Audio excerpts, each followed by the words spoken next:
Assalamualaikum warahmatullahi wabarakatuh. Waalaikumsalam warahmatullahi wabarakatuh. Alhamdulillah, alhamdulillah rabbil alamin. Wassalatu wassalamu ala asyrafil anbiya'i wal mursalin wa ala alihi wa sahbihi ajma'in. Asyhadu an la ilaha illallah wahdahu la syarika lah wa asyhadu anna Muhammadan abduhu wa rasuluhu sallallahu alaihi wasallam la nabiyya ba'dah. Qala Allah ta'ala fi Qur'anil Karim, a'udzu billahi minasy syaithanir rajim. Ya ayyuhalladzina amanu udkhulu fis silmi kaffah wa la tattabi'u khutuwatis syaitan innahu lakum aduwwun mubin. Shadaqallahul azim. Rabbi shrah li sadri wa yassir li amri wahlul 'uqdatam min lisani yafqahu qawli. Kaum muslimin, kita lanjutkan lagi kajian kita pada malam hari ini, yang kita akan membahas mengenai perintah-perintah Allah, yang sebelumnya kita sudah membahas beberapa perintah Allah, dan hari ini kita khusus kemudian membahas tentang perkara-perkara yang subhat atau yang meragukan. Maka di sini dijelaskan bahwasanya Islam telah memerintahkan baik kepada kaum pria maupun kepada kaum wanita untuk mereka menjauhi tempat-tempat subhat atau tempat-tempat yang meragukan. Akan lebih mereka itu lebih hati-hati sehingga tidak tergelincir dalam perbuatan maksiat kepada Allah Subhanahu wa taala. Nah, di antara perkara-perkara subhat tersebut nanti akan kita sebutkan ada beberapa macam, di antaranya ada 3 macam. Terlebih dahulu kita akan sampaikan sebuah hadis Rasulullah sallallahu alaihi wasallam tentang perkara yang subhat ini. Rasulullah sallallahu alaihi wasallam bersabda, "Innal halala bayyinun wa innal harama bayyinun wa bainahuma mustabihat." Perkara yang halal itu jelas dan perkara yang haram itu juga jelas, dan di antara keduanya ada yang kita kenal dengan yang meragukan atau subhat. Maka di sini disebutkan seseorang yang menjauhi perkara-perkara yang subhat itu, maka sungguh dia telah menjaga agama dan dirinya. Sebaliknya, barang siapa yang terjatuh ke dalam perkara subhat, berarti ia telah terjatuh ke dalam perkara yang haram. Demikianlah sebagaimana seorang pengembala yang mengembalakan gembalaannya di seputar hima, hampir-hampir ia terjatuh ke dalamnya. Ketahuilah, setiap raja itu memiliki hima, dan hima Allah adalah apa yang diharamkannya. Hadis riwayat Muslim dari jalur An-Nu'man bin Bishr.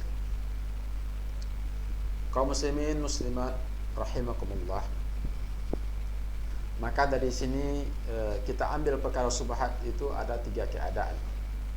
Yang pertama adalah subhat yang ada pada sesuatu, apakah hukumnya haram ataukah mubah.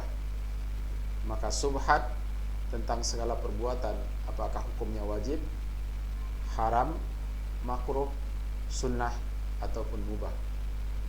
Adapun subhat atau kesamaran tentang deskripsi sesuatu atau tentang hukum sesuatu perbuatan, maka seseorang tidak boleh mengambil atau melakukan perbuatan tersebut sampai dia mengetahui tentang hukum Allah dalam perkara tersebut.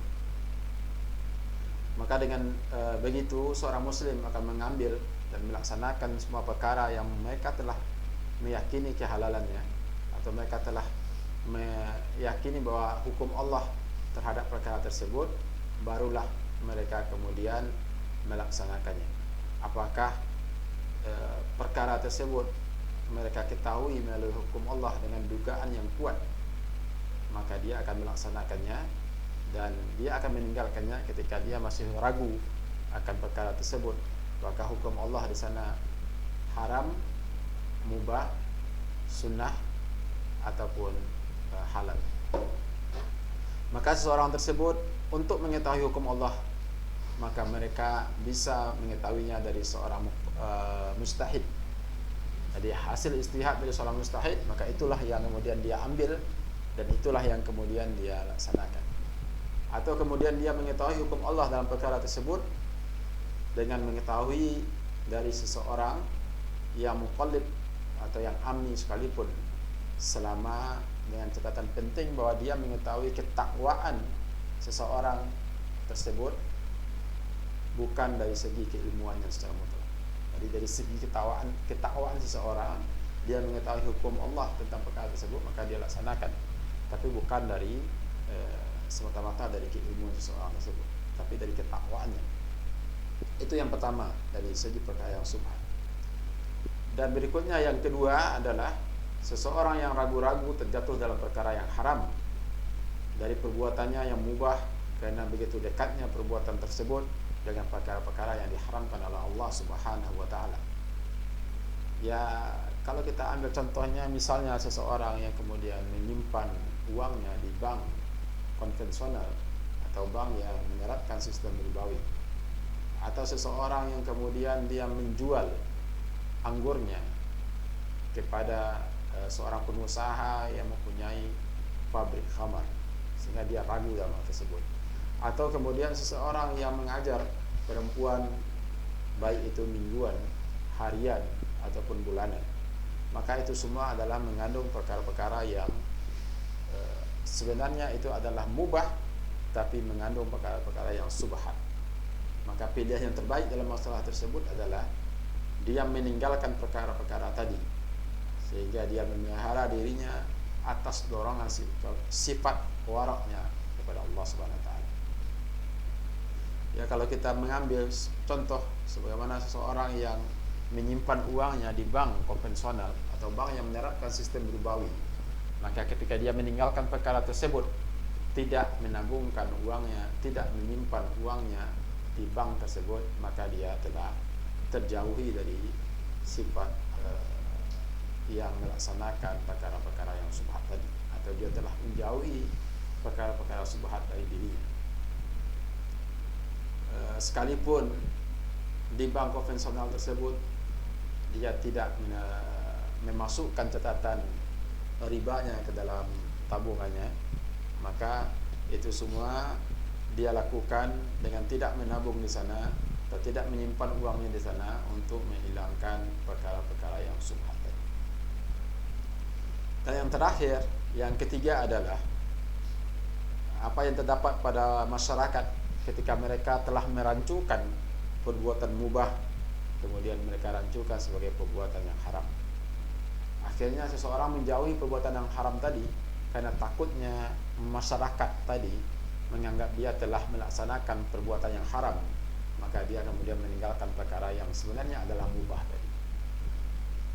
Di antara contohnya mungkin seorang laki-laki umpamanya dia meminta kepada saudara perempuannya untuk kemudian memakai cadar, sementara si lelaki tadi dengan penuh keyakinan dia beranggapan bahwa muka itu bukanlah aurat, tapi karena khawatirnya seorang laki-laki tadi dari perkataan masyarakat bahwa istrinya telah membuka aurat dengan tidak memakai cadar tadi, maka kemudian dia perintahkan istrinya untuk memakai cadar.